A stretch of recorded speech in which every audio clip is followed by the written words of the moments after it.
MEETWARE 3 has a handy feature that allows you to import Meet results from another MEETWARE system or from high-tech.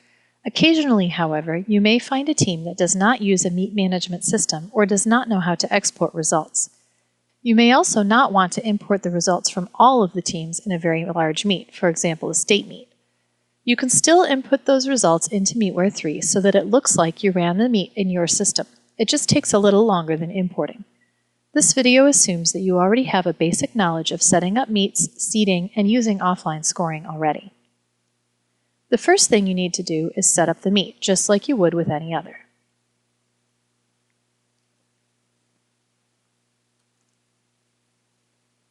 You will want to select the proper point system and event list and any teams that swam in the meet.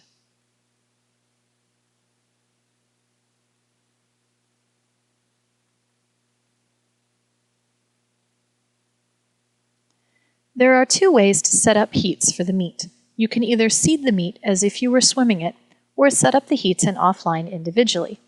To set the heats up in offline, click Yes when it asks if you want to add data to this event. Select the event, and then click Add under the heat box. For each lane, select the team code and the swimmer. If it's a relay, you'll be taken to the relay screen to enter.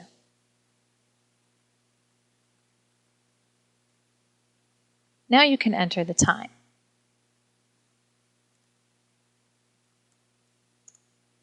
This method works best if you are entering results from a large meet where you don't care about the results from the other teams and you just want times from your own swimmers for record-keeping purposes, for example, a state meet. That way, you don't have to enter all of the information in every event, in every heat, in every lane.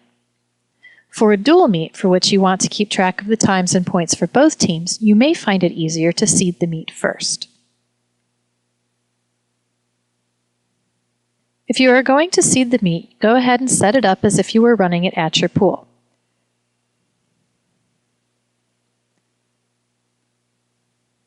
Set the seeding preferences.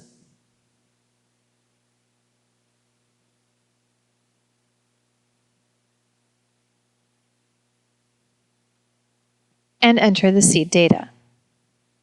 For your team, you can enter them as you would for any other meet.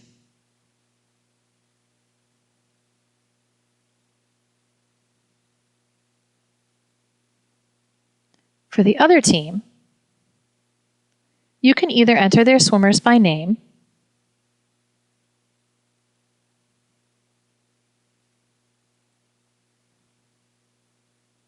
or you can enter them all as no names. You have the option of entering all of the swimmers in an event as no names. As I don't care about the other team, I will answer yes, and I will do this for all of the events. Once you're done entering the seed data, seed the meet, as you normally would.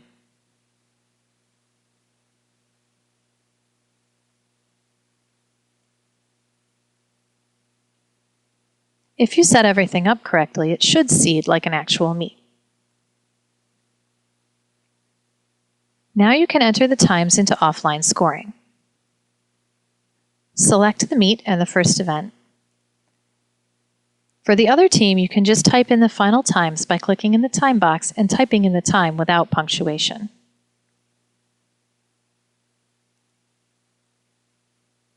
For your own team's relays, you might want to enter the splits as well. To enter splits, right-click on the time field. Here you can type in either the subtracted or the cumulative splits, whatever you have the results in.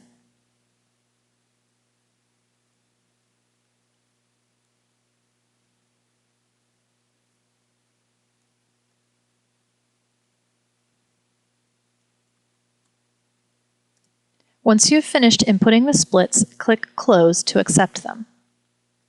The splits added together should equal the correct final time for the relay. If it does not, you can edit it here. Otherwise, press Enter to accept the time. Enter all of the times for all of the events.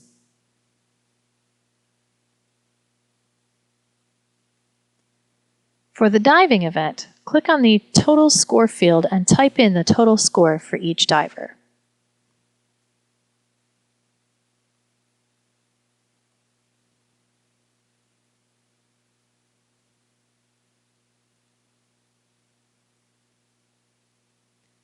Now click the Done checkbox to mark diving as finished, and then click the Score button to score it. This will score diving just as if it had been run on the system.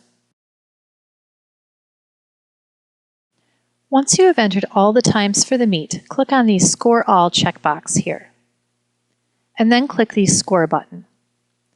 This will score all of the events in the meet as if it had been run on the system. The times and points that your swimmers earned can now be part of their personal histories and will show up on reports and summaries. As always, if you have any questions or problems, please don't hesitate to contact us, and have a great meet.